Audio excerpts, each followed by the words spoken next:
gittin dünyanı, sen dalladın hak yolunu azanı.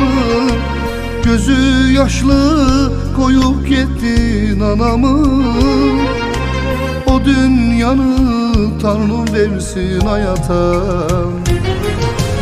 Terk eyledin koyup gittin dünyanı, sen dalladın hak yolunu azanı.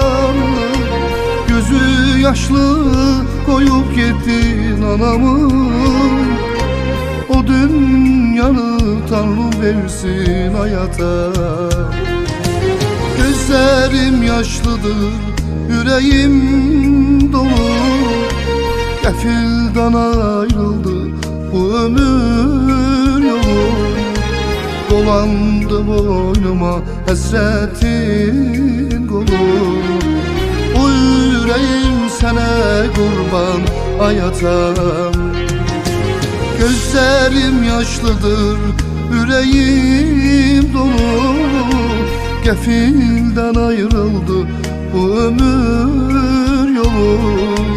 Dolandı boynuma həsrətin qolu, bu yüreğim sənə qurban hayata.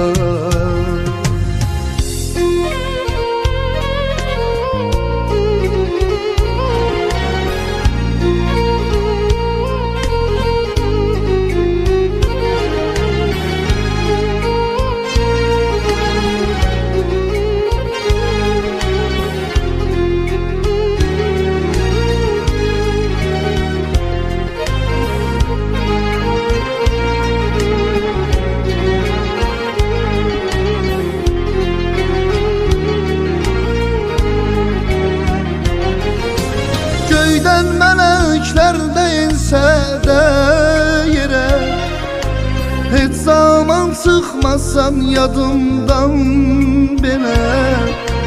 Ağlasam kör olsam gözlerim yine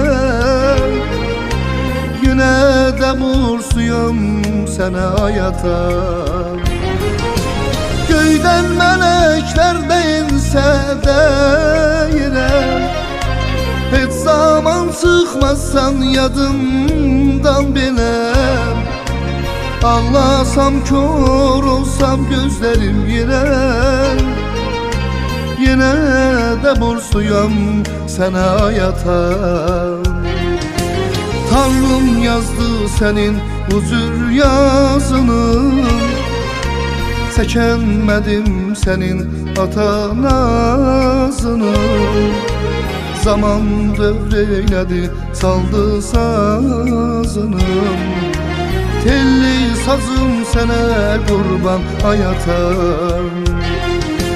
Tanrım yazdı senin huzur yazını, çekemedim senin ata nazını.